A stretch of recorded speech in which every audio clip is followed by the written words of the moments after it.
Oh, excuse me.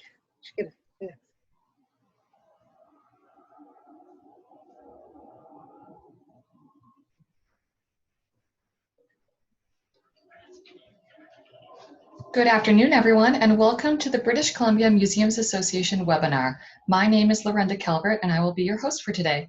Today's webinar topic is an introduction to emergency response and collection salvage. This webinar will be presented by Kasey Lee with BC HERN. Before we begin, I'd like to acknowledge that the BCMA offices are located on the traditional lands of the Songhees and Esquimalt First Nations. We are grateful for the opportunity to live and learn here in mutual respect and appreciation. We also recognize the traditional lands of the many nations across British Columbia where the work of the projects described in this webinar has been carried out. I'd also like to acknowledge and thank our webinar sponsor today, Lucidia. Lucidia is a software solutions company based in Richmond, BC. They develop collections management software systems that are suitable for libraries, archives, and museums, both large and small.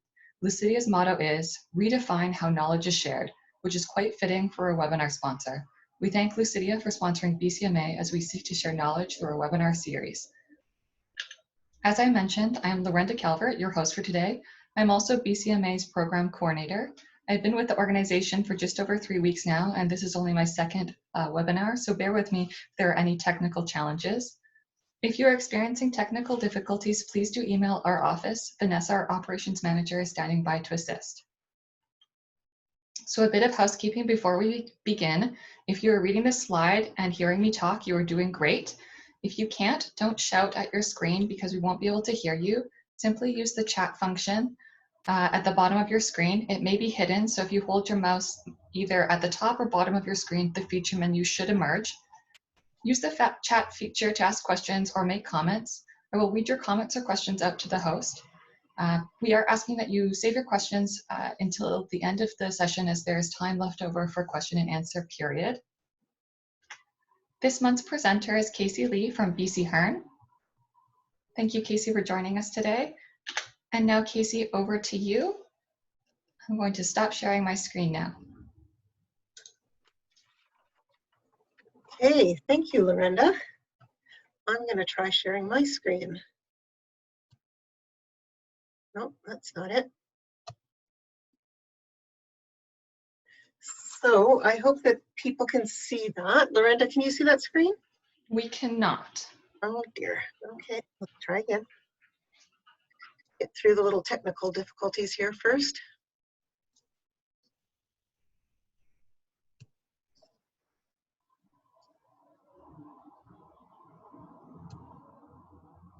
How about that? Yes, we can. And that? Perfect. Yeah, it's widescreen now. I'm going to mute myself so that you can take it away. Okay, thank you, Lorenda. You're welcome. I hope that you can all hear me out there.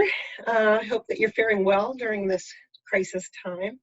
I'm delivering this webinar from my home office, so much as it is. The dog is on the other side of the door, so hopefully you won't hear him barking at the letter carrier soon. So welcome, and I'm glad that you joined us today. I'm Kasey Lee, as Lorenda mentioned. I'm the Senior Conservator at the Royal BC Museum. I have worked there for about 16 years. I specialize in objects conservation, having received a Master of Conservation degree from Queen's University in 1990. I've participated in numerous emergency responses, including collections at a variety of institutions and historic sites. I've been a BC HERN steering committee member since its inception. I'm also going to introduce you here to Tara Fraser, who will be delivering the third in this series of 3 webinars. Tara is the head conservator at the Vancouver Art Gallery. Tara attended the Master of Art Conservation program at Queen's University in 1990, specializing in paper conservation. She's delivered numerous disaster response workshops for museums and archives in North America. Tara has also written many disaster plans for a variety of cultural institutions and participated in several emergency responses for a variety of cultural institutions.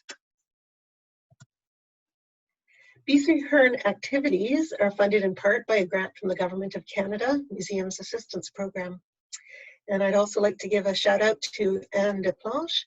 She's a private conservator in BC and part of the teaching team of École de Conservation Restauration Art de Neuchâtel, Switzerland, and collaborated on the development of this webinar.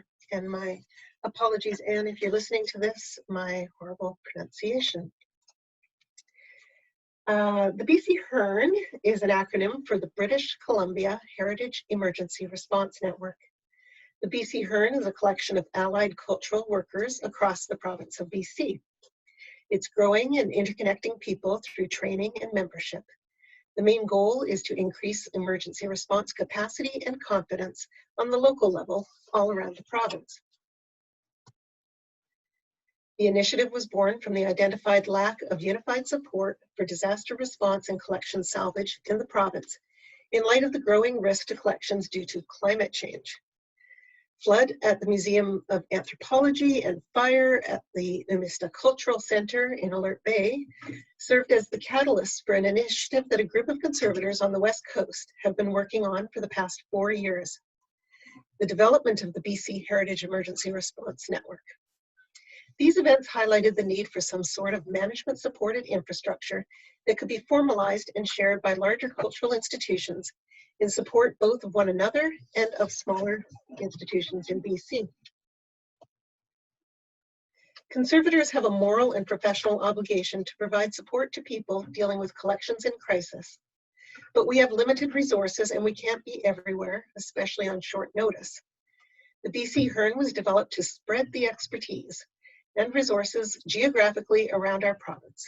Conservators will continue to offer support within their means, but through the BC HERN, emergency response and collection salvage can be successfully carried out by non-conservators with a good toolkit and links to other resources.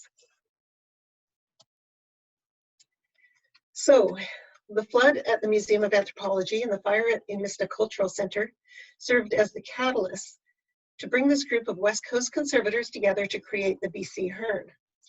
Our goal was to develop a management-supported infrastructure that could be formalized and shared by the larger cultural institutions in support both of one another and of the smaller museums in BC. The museum's assistance program was secured to deliver a workshop on collection salvage response to the BC conservation community with guidance from CCI in 2016, and to build 2 mobile salvage emergency response kits. And a year later, the 6 largest BC cultural institutions formalized their support for the BC HERN, signing a statement of cooperation. This was signed by the directors and CEOs of the largest cultural institutions in BC, depicted on this slide. From the text of the statement of cooperation, in quote, in order to ensure the existence of a safe and rapid salvage response to emergencies that may impact heritage and cultural collections, the institutions will collaborate in disaster preparedness and response, end quote. This is a fundamental affirmation of the collaborative nature of the BC HERN and its support from the leaders of the largest institutions in the province. The Emergency Response Network is based on zones, the size and location of which are dependent on population and institutional density. Deployment of resources to each of the zones is supported through a variety of means. Workshops and webinars such as this provide collection salvage expertise across the province, while a communication tree links resources with needs. Additional emergency response kits will soon be deployed for access by the more remote communities. Other resources will be documented and shared throughout the network.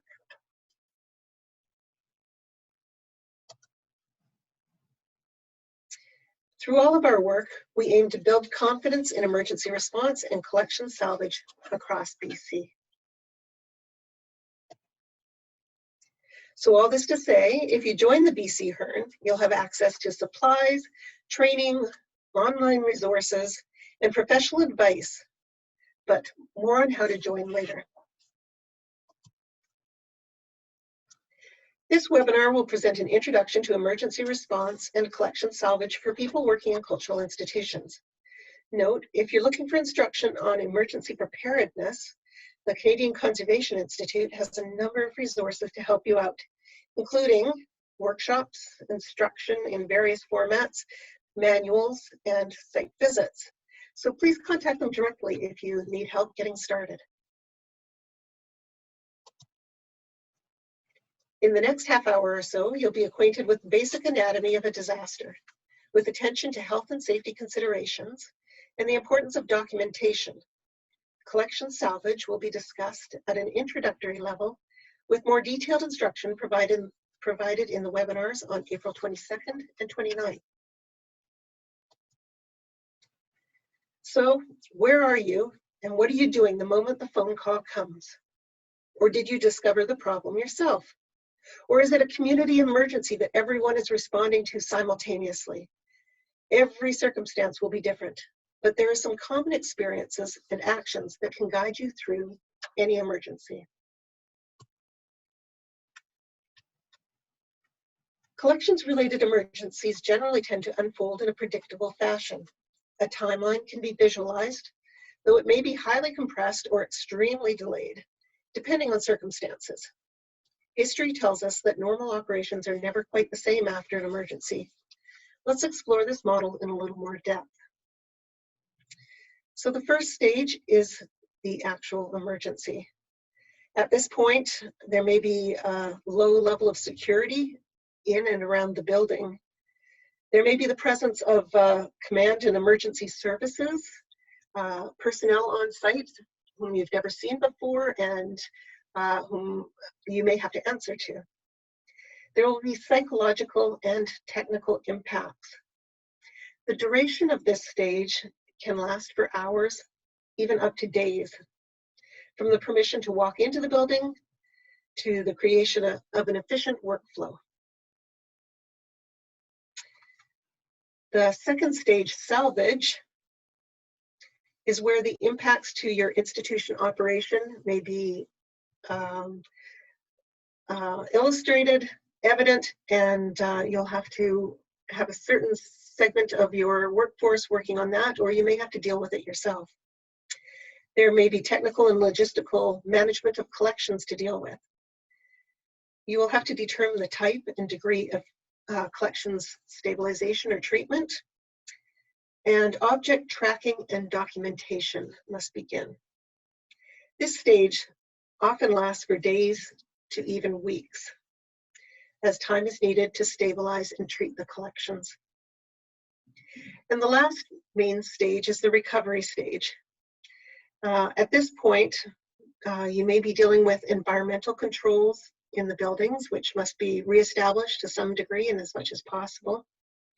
The psychological impacts and long-term results of the stress should be addressed. There will be a transition to new operation, rarely going back to the way it was. And this stage often lasts the longest, from weeks to even years, during which the collection is fully treated, stabilized, and rehoused. So during the initial response phase, securing the building and ensuring responder safety is your first priority. Remember that cultural sector workers must often wait for the all clear from first responders. A natural leader may step up, or one may need to be assigned.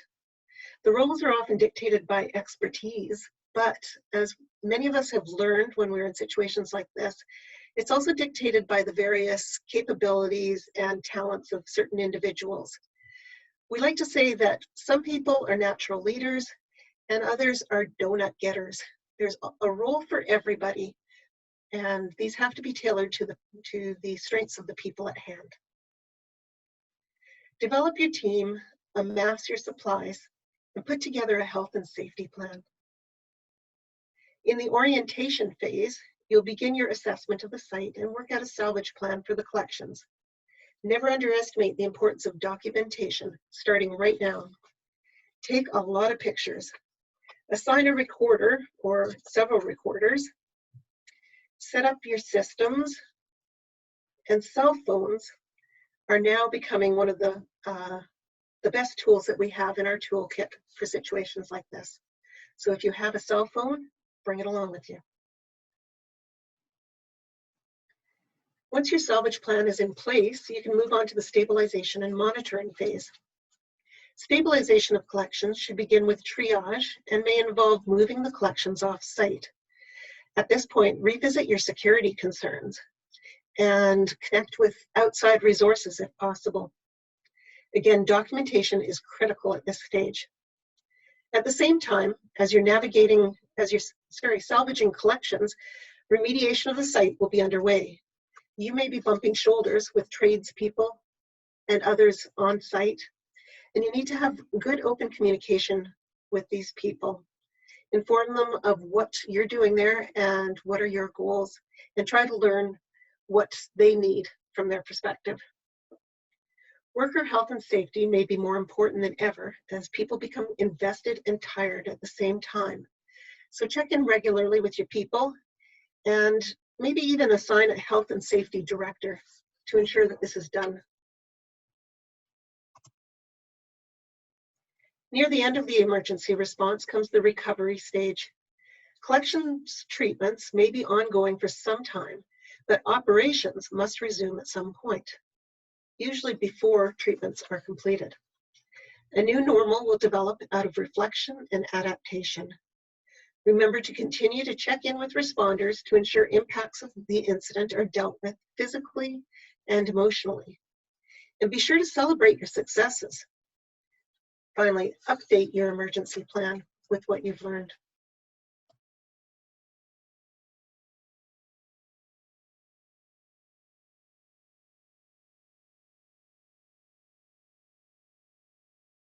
There are slightly different challenges. During the emergency response stage, I'm getting a note that my internet connection is unstable. Hopefully you're still there. We're still here. We just had a little pause, but it seems like everything's currently okay. But I'm monitoring. You're okay. Thank you. You're welcome. I'm not alone. Okay, so during the emergency response stage, panic is common. So pay attention and have support available. If you feel panic rising in yourself, seek out help. Don't try to handle it on your own. It's also the time when personal and professional priorities must be sorted out. This can be so stressful. When the incident moves into the salvage stage, it's important to look after the well-being of the team. As I said before, check in regularly and encourage people to practice self-care. Decision-making can be difficult, especially if clear leadership roles are not defined. Moving into recovery, burnout is common. Other priorities creep in, distracting you from completion of tasks and documentation. This is a time for reflection and healing. Throughout the event, stress and physical exhaustion are ever-present threats, so do be alert for the signs in yourself and others. Your health and safety are more important than any of the collections that may have been damaged in a disaster. You must train your brain to think of health and safety concerns around yourself and others before all else. This starts with personal protective equipment, or as we all know in the time of COVID-19, PPE. Think about how much you need. Where should you keep it? How will it be maintained? And what about the others? After this webinar, go home and find a backpack or duffel bag and start building your own grab-and-go kit. Include health and safety supplies, documentation tools, treats. A brief list might include nitrile gloves, Tyvek suit, N95 mask, safety goggles, headlamp, first aid kit, a reflective vest, earplugs, as well as your tools such as notebooks, pencils, waterproof labels if you can find them or have some in stock, nylon cord, flagging tape, a notebook. A waterproof notebook is handy. You can go out and buy that now, or maybe not now if your stores are closed. Tuck tape. Tuck tape is a wonderful tape that we use a lot at my museum because it withstands getting wet and freezing. It sticks really well. It does cause staining on boxes and things that you tape. So beware, never tape directly onto an object, collection object. And of course, plastic bags, garbage bags, and Ziploc bags are all great for situations like this. Physical well-being is as important as psychological health. First and foremost, slow down. Take time to think through your plan and actions. Before you even leave for the site, gain information. Ensure you're physically and mentally prepared. Find that grab-and-go kit. When you arrive, you'll need to assess the hazards and clearly communicate them. Some of this information will be gleaned from other responders. Check in on your personal well-being and that of others regularly. Remember to follow up afterward with emergency response plan changes, completing and filing documentation, and replenishing supplies, especially your grab-and-go kit. Am I sounding repetitive? There are generally two types of documentation that can be distinguished and carried out. First, the documentation of the actual disaster, which focuses on the event and its management. And then the documentation of the salvage operation, which focuses on the artifacts, specimens, or records. Two teams or people need to be assigned to each of these tasks. That's one person to each task or more. Use whatever resources are available to you: a notebook, a cell phone, a camera, an iPad, a voice recorder. Try to avoid getting these things wet. Waterproof paper is handy, as are mechanical pencils. Try to avoid using ballpoint pens as they can run and fade.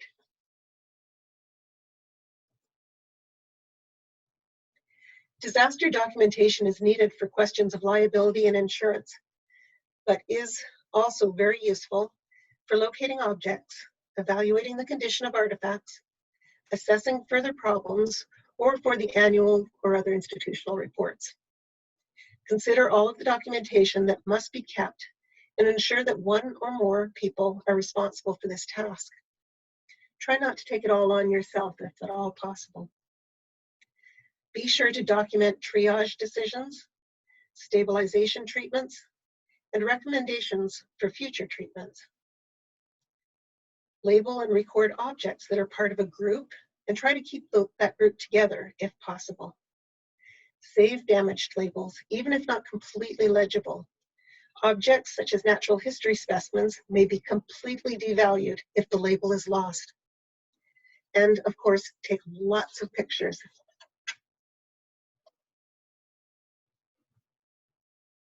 Salvage documentation focuses on collections and their movements.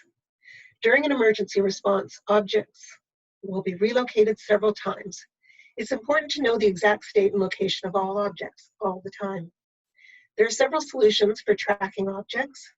You may create handwritten or digital lists, print pre-existing forms, assign numbers to objects with tags or even self-adhesive labels. Other more elaborate solutions can also be chosen, like tear-off labels and digital applications.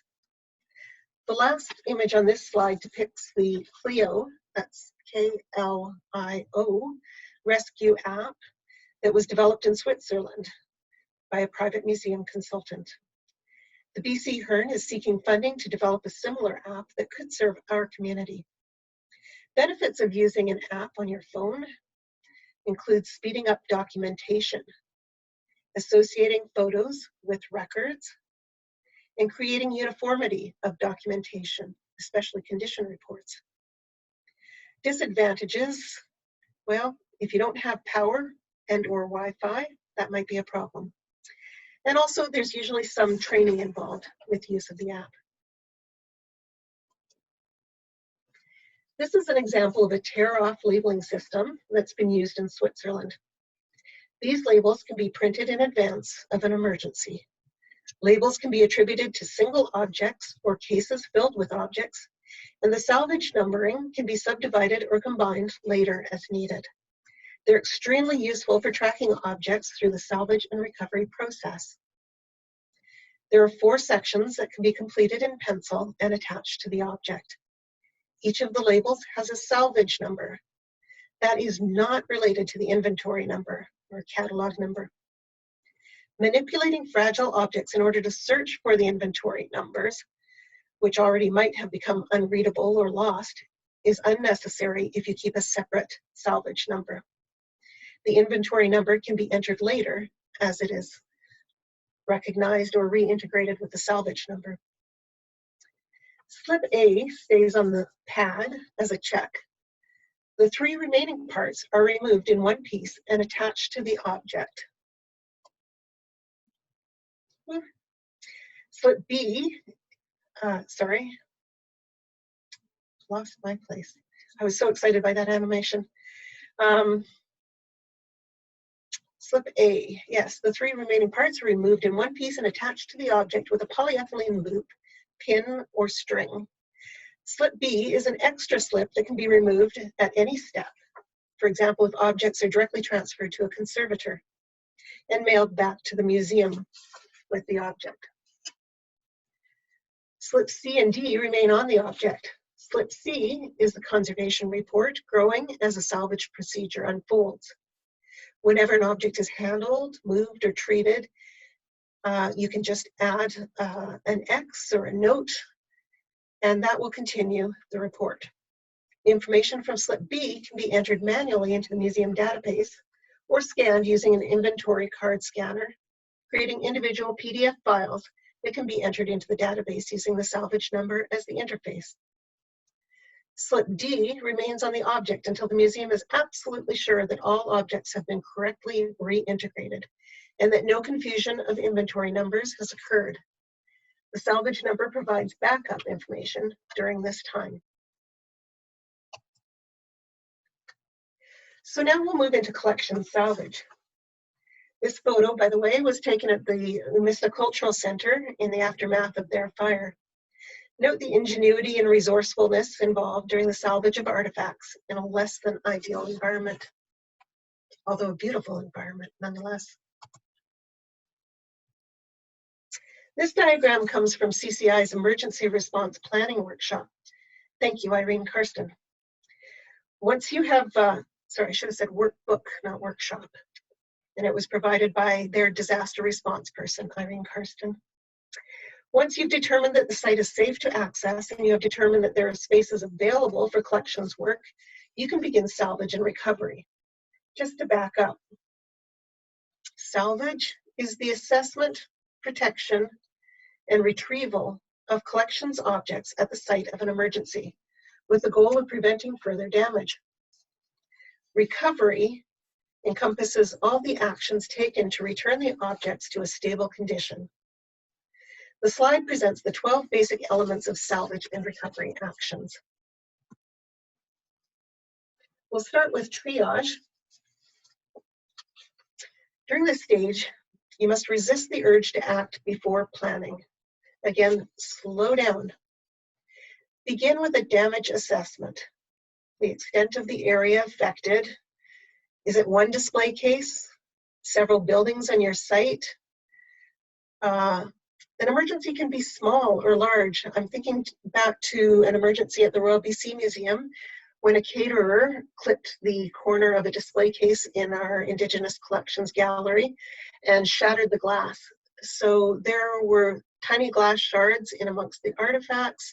There was complete access to the artifacts. Everything had to be dealt with that night before opening the next day, or the whole museum, or at least that entire gallery had to be shut the next day. So it was just one display case of artifacts, and that may be the extent of the damage, but it still constitutes an emergency. Consider access. Is it safe to access the site or the area? Do you have permission from first responders? An example that comes to mind is another small emergency at the Royal BC Museum when we lost a sprinkler head in our large glass lobby at the entrance. And this happened just before opening one morning. The sprinkler discharged a waterfall of water. It was quite amazing. And enough people were on site to respond to it immediately, get the water shut off, try to contain the water to that area, keep it out of collection spaces. what people forgot was that there are actually electrical receptacles in the floor under the terrazzo there. So it was quite possible that there could have been an electrocution hazard there. So again, resist the urge to jump right in and say, I'm here, I can save the day. Take the time to assess your hazards. And assess the amount and type of damage to the collection. It may not be damaged right now. Something or a group of objects may not be damaged on first blush, but what are the ongoing threats? And for example, with any leak, we just had one in our mammal prep lab last week.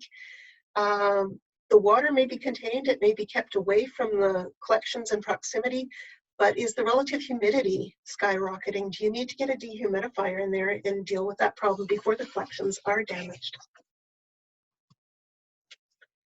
So first, you need to set priorities. Identify the high value items, those that have been damaged and those at risk of being damaged. Identify other objects that have been damaged or are at risk of being damaged. Identify low value items at risk. Identify objects that are likely beyond help. And note here that a conservator can advise on which objects are most vulnerable and which ones may not be salvageable. So in summary, your first priority will be the highest value items that are most vulnerable to damage. Limiting damage in order to keep the emergency from turning into a disaster is your next priority.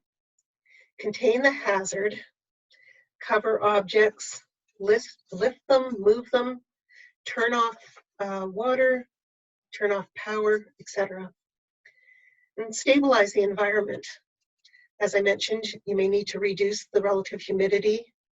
You may need to bring in fans, dehumidifiers, or just open windows. You may need to provide power, extension cords, etc. When the site is not safe for collections, when objects need treatment, or when other workers need access to the space, objects need to be moved, whether they're damaged or not. Great care must be taken when moving damaged or wet objects. Objects may be heavier when wet, and objects may be more fragile when wet. Things may be stuck together. Resist the urge to peel them apart right away. There are ways to safely get things apart that have been stuck together, but generally they need a little bit more time, and you may need the advice of a conservator. Surface soil tends to become embedded in objects through handling, so handle them as little as possible. Some things can be handled by their support or their armature. That's always preferable. Keep labels with objects. Use trays, boxes, or whatever supports you can find. And ensure you have a secure site to move to. And all the while, document, document, document. Pack wet and dry materials separately.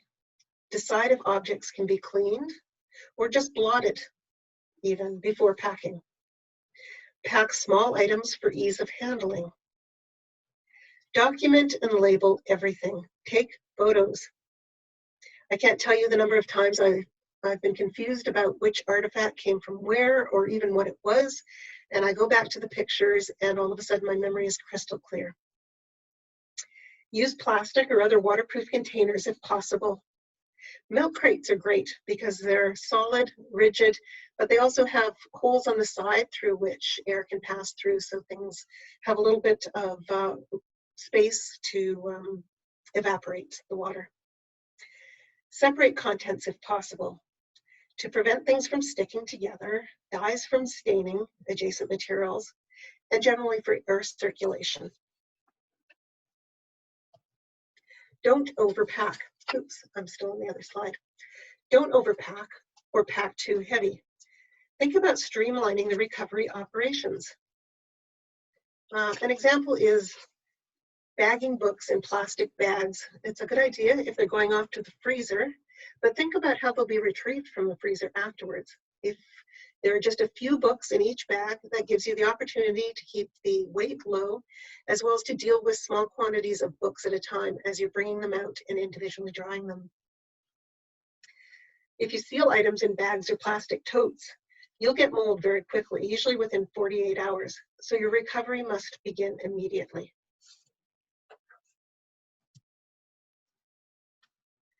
Stabilize items for later treatment.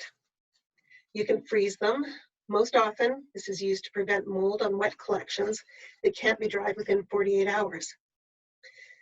Freeze wet objects.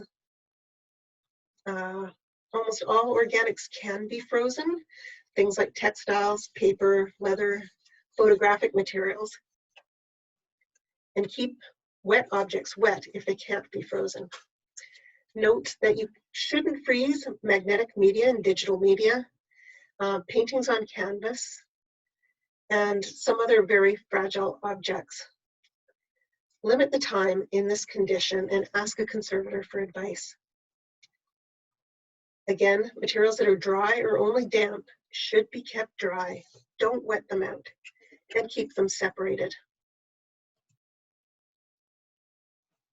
Untreatable objects may have to be deaccessioned, but beware that some things may appear destroyed when actually much of their value is intact. Consult a conservator before making this decision. Discuss options with your insurance company. Dispose of objects in a secure and safe manner. Don't just chuck them in the dumpster for someone else to find. It could get you in a lot of trouble, but it could also be a health hazard to other people.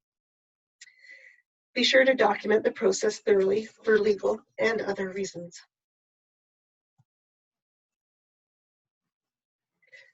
Weigh the risks and benefits of cleaning. You may want to first consult a conservator. Often, it's best to rinse with clean running water. Do not wet most damp or dry objects, I reiterate. Dry materials may be vacuum cleaned or lightly brushed to remove soot and other dirt, but make sure you're not just driving the dirt in further. Experience has shown us that soot or cosmetic sponges can be especially helpful in this type of dry cleaning. Be ever so careful that you're not creating more damage. Eventually, everything will have to be dried. Blot away excess moisture with sponges or absorbent cloth. Be sure to press, not wipe. Ambient air dry things with support, if possible. Open and support objects. You can use fans. You can set up a drying tent. This is simply done with wooden or fold-out tables that have been covered in polyethylene sheeting. You can drape the sheeting over the sides of the tables, leaving the ends open. You can even put tables end to end, creating a long tunnel. And you can put objects in that tunnel. If you put a fan at one end of the tunnel, then you can drive air through it and enhance ambient air drying to a certain degree. Slow air dry to prevent warping, cracking, etc. for things like wooden objects, furniture. Cover these things loosely with plastic sheeting or bags, but also ensure that you monitor for mold. I did have an experience with the Pincher Creek Museum many decades ago when we had to take a lot of their furniture and horse tack, etc., out of the building when their museum flooded. And we had it outside, but we wanted to cover it to protect it from birds and possible rain and anything else. But within days, mold did develop on a lot of those pieces, and it was a good learning experience. It has to be monitored if you're going to do this. Fast air drying may be necessary to prevent corrosion of metals or deterioration of natural history specimens. Use a hair dryer or desiccants, such as silica gel. Never use a hot air gun. Some books and papers can be dried under pressure to reduce deformation. You'll need to use blotters in between to absorb the moisture. Freeze dry or vacuum freeze dry, books, coated paper, photographs. Talk to a conservator if you're considering this solution. So that pretty much wraps up the section on salvage. I wanted to say a bit more about the BC HERN workshops. A one-day workshop was delivered in Prince George last fall. This was the first workshop that we've delivered outside of the conservation community. Our intention was to present an expanded and more intensive hands-on oriented workshop. Later this year, our intention is to, the Prince George workshop was a one-day workshop, and feedback was that there just wasn't enough time to take in the information and to practice the new skills and knowledge.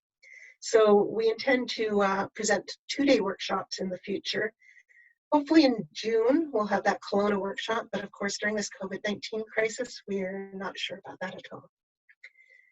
This webinar introduced you to the topics that were covered in the Prince George workshop. It was intended to acquaint you with the basic skills and knowledge, but further reading and perhaps workshop participation will be required to feel confident in an emergency situation. For obvious reasons, we did not partake in the tabletop or hands-on exercises today. That would have been tricky, but those are both extremely beneficial.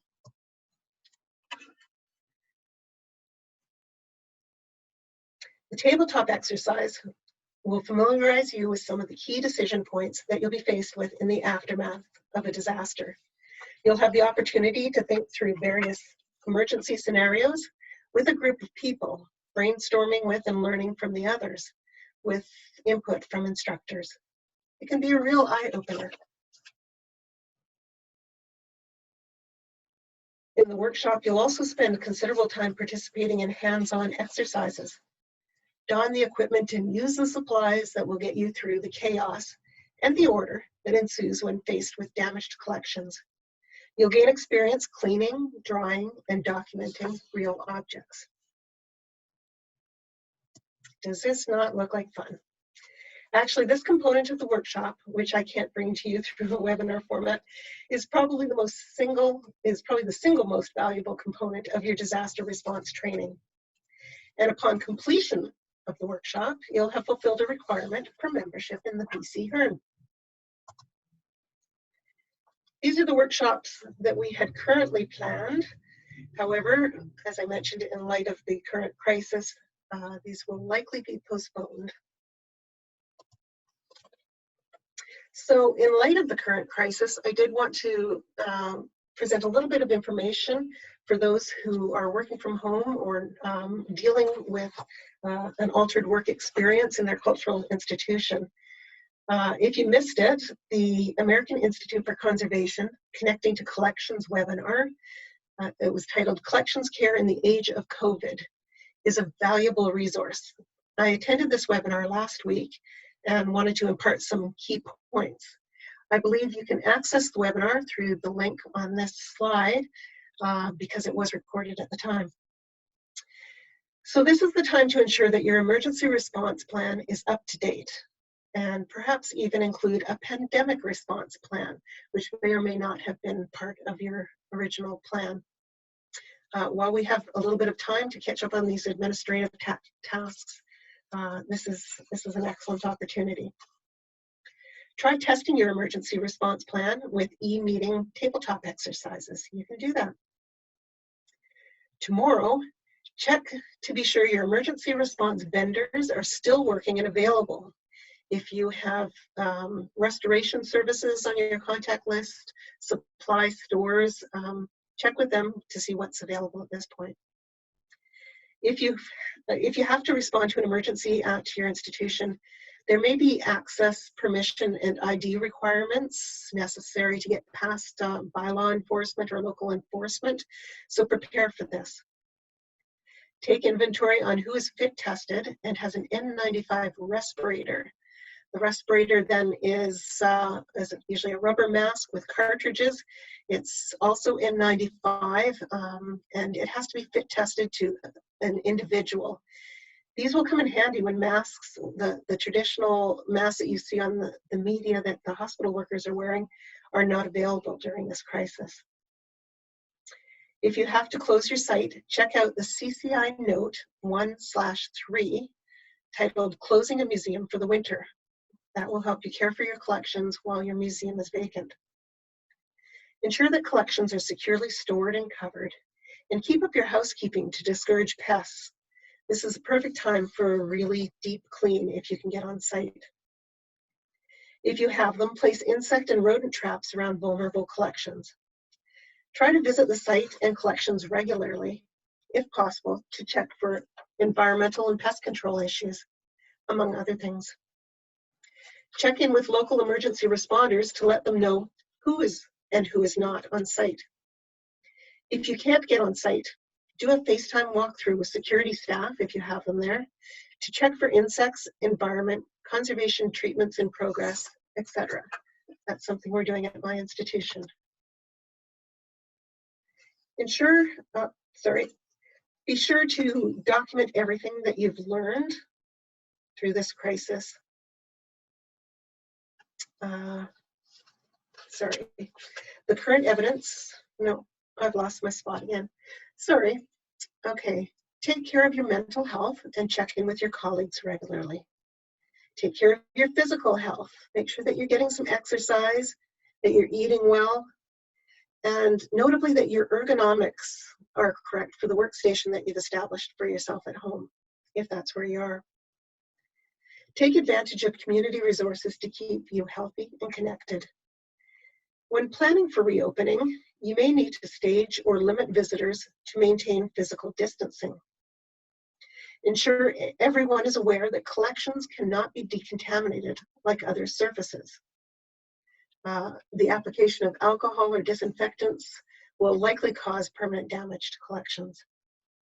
The current evidence shows that the virus cannot live in a viable state on a surface for more than 72 hours. So chances are your collections will not be infectious by the time you get back to them anyway. Use the BC HERN and other networks to find support if and when you need it. And remember, the CCI emergency contact number and Facebook page will still receive and respond to your messages during this crisis. These are a few publications that you should have on your bookshelf or access to, all very helpful in furthering your training. We've also sent a further reading list to the BCMA, and I think Lorenda will be sending that out to you all after the seminar, the webinar. So as I promised, just a few words about BCMA or BC HERN membership. Membership in the BC HERN does not require any financial contribution. We ask only that you come prepared with a disaster plan from your institution. So talk to CCI if you haven't been able to tackle this yet. Emergency collection salvage supplies, even the most basic required for health and safety. Completion of training through one of the BC HERN regional workshops. And a desire to support others in the event of an emergency. And this may simply be putting your name on the call list in order to provide emotional support, or it could be sharing supplies and resources with others in nearby institutions. Check out the BCMA webpage for BC HERN, as well as other resource pages. Contact one of the conservators on this slide or another conservator in your contacts list. Don't forget that CCI is a national cultural heritage resource organization with a 24/7 emergency response line. So thank you for joining me today. I hope this brief introduction to the BC HERN and emergency response and salvage have provided you with a strong base on which to build your knowledge and skills. And over to you, Lorenda. Thank you so much, Kasey. I'm just going to take over the screen again. Thanks again so much. That was really lovely. I especially appreciate your note about slowing down and taking the time. That's always a valuable reminder for myself. So if there are questions out there, please use the chat function to share them, and I can pose those questions to Kasey for you. Or the question and answer function. Oh. Just a thank you for a wonderful webinar, very informative. More thank yous there for you, Kasey. Wow, was it all encompassing? Everybody has everything they need to tuck into their toolbox for the next emergency. Well, let's give them a moment. Maybe they're processing or typing out their questions there. Sure.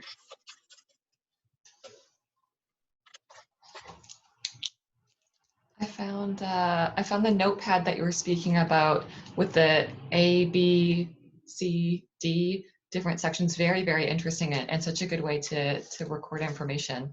That was very. Absolutely. And also, you know, because we have a little bit of time now, it's possible that you can go ahead and have those printed up in advance so that they're ready for an emergency situation.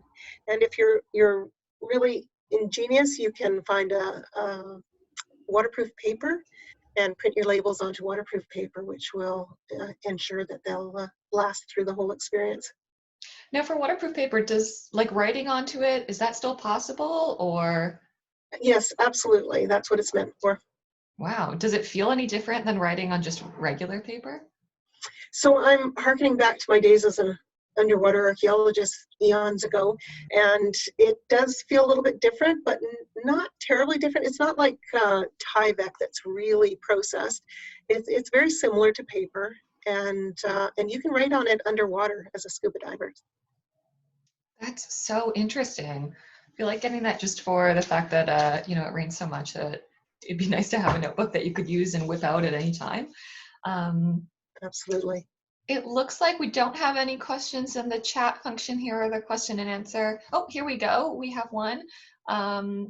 Thanks for the wonderful webinar. I was wondering if you can tell me the criteria for objects that can't be salvaged from mold, for example, and how would you determine that it needs to be disposed of, and how do you properly dispose of it? Yeah, there's a lot of information you're looking for there. Yeah, mold is really one of our #1 enemies when it comes to wet collections, and collections that have been through some kind of disaster or emergency situation are often wet. There are times when, like I related the time when we had the broken display case, nothing was wet there, so it wasn't an issue, but the majority of cases you're going to be dealing with wet objects. So that 48-hour period is critical. Mold grows on anything that is organic, but it also grows on inorganic objects that are dirty or have some kind of layer of something on them, even pigment that is organic. So mold can be a real problem. It becomes a health hazard. It can stain. It can make your objects inaccessible until they can be decontaminated, which is a whole process in itself. So salvaging objects that are moldy is best done either by a conservator or under the guidance of a conservator in a well-ventilated area, either outdoors or in a fume hood. Most things can be salvaged from mold. You can never remove it 100% from objects, but you can remove enough of it that it's not going to affect everyday use. But that's only the case if you can keep your relative humidity below about 60%. So once something has become moldy, the spores will remain on it, the ones that you couldn't brush off. And you have to be super careful afterwards to ensure that that mold doesn't reactivate during times of high humidity. Disposing of objects, it's really a last ditch action that I would recommend you get a lot of input into. A lot of us have the inclination to throw things away when they're disgusting looking or smelling, and quite often if you know more about the object, you'll find that there are ways of decontaminating it or getting back a lot of the value, because of course aesthetic value may not be, and often with museum collections is not the prime type of value that we have for that collection. Does that make sense? I hope. I think so. And one more question for you. How do you need to print out the salvage slips? And depending on your collection size, do you recommend keeping them with the emergency supplies? Okay, so printing out the little labels of salvage slips, you can do using a photocopier, or you can have them printed by Staples or your local print shop. And best to be done in advance so that you're not in an emergency situation at the time. And yeah, it's a nice idea to stick some of those in your grab and go kit. If you have a salvage cart in your institution, which I really didn't talk a lot about, but best to have a salvage cart with basic supplies like rubber boots and extension cords and wet bats and such. So you can put a pile of them on your salvage cart as well. That's wonderful, thank you. And do you have a list for the grab and go kit that listeners can access? Is it shared online? Okay, we do have a list, and I can send that to you, Lorinda, and you could send that out when you send out the resource list, the reading list to Yes, please. participants. Does that sound good? Yes, thank you.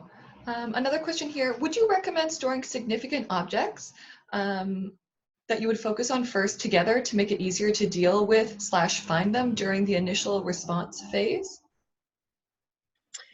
You know, that's really situational. Sometimes you have to separate things out into categories. You know, you've got a fine area over here where you can lay out a lot of large textiles, and you've got shelves over there where you can put a lot of small ceramics. And so that's going to be very situational.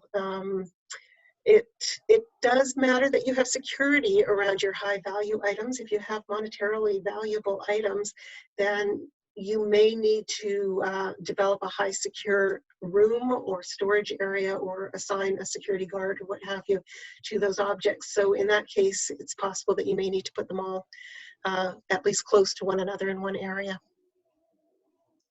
Thank you. Just going to leave a moment to see if there's any more questions there that people are entering into the chat. Could you talk a bit about making a priority list for most important / valuable objects? Is it decided at time of triage, or is it something that can be planned before an emergency? And what format of list would you recommend? An example provided is picking a top 10 object or most important collections by theme. Okay, so that is all work that should go on with your emergency preparedness and be part of your emergency plan or disaster plan. So it's a little outside the scope of this, but I do know from experience that if you have the time, especially right now or at another time, it's a great idea to go through your collection and list the, for example, top 10 objects that are valuable for various reasons. They may be foundational documents, they may be monetarily valuable, or what have you, but especially if you're a large institution like mine, you can have each of your curators or collection managers work on the top priority objects in their area. And that list then has to be in your emergency plan and available to those who are going to be first on site to the salvage. Otherwise, if you don't have that handy, then that will be one of your first triage tasks, is to determine which are the most valuable objects and also the worst damaged or will be damaged the worst in the coming minutes, hours, and days. So a lot of that goes into the planning, and Irene Karsten from CCI can give you a lot more information on how to set that up. Thank you. And another question here is, what is your #1 must-have tool in a salvage kit? For me personally, it's a chocolate bar. I actually can't overstate the fact that you need comfort items, and you need a little bit of food. Put some granola bars in there, put something in there that will sustain you. But it's the safety items that are more important than anything else. All of your documentation tools and salvage tools come after your personal safety items. So I would have my N95 masks and nitrile gloves, a pair of safety goggles, and probably a bright reflective vest. So, so academically speaking, safety items. Personally speaking, chocolate. Thank you.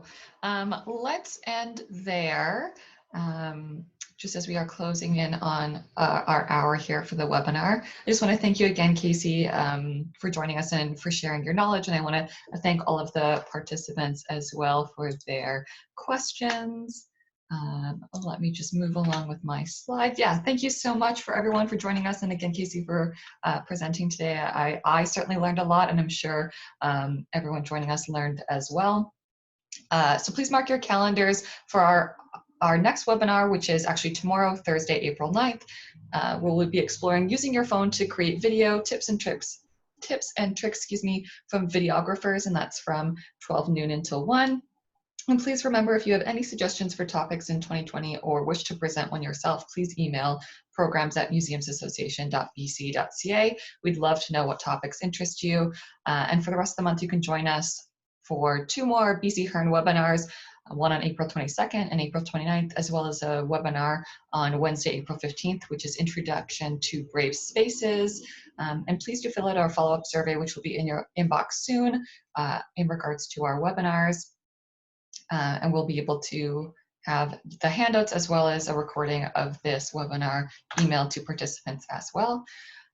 Lastly, if you're not already a member of the BCMA, please consider joining us and staying connected. Your membership benefits include free webinar participation, as well as access to all previously recorded webinars, reduced registration fees for our annual conference. This year, hopefully we'll still be having a conference in Surrey in October, regional workshops and other events, access to Prody resources through our website, including Roundup Magazine, regular e-newsletters with up-to-date grant opportunities, job postings, and much, much more. More information is available on our website at museumsassociation.bc.ca/members. Thank you again, everyone, and thank you so much, Kasey, again for joining us. We look forward to chatting further at the next BC HERN webinar. Thanks, Miranda. Thank you. All righty. I hope everyone has a great afternoon, and we look forward to seeing you at more of our webinars.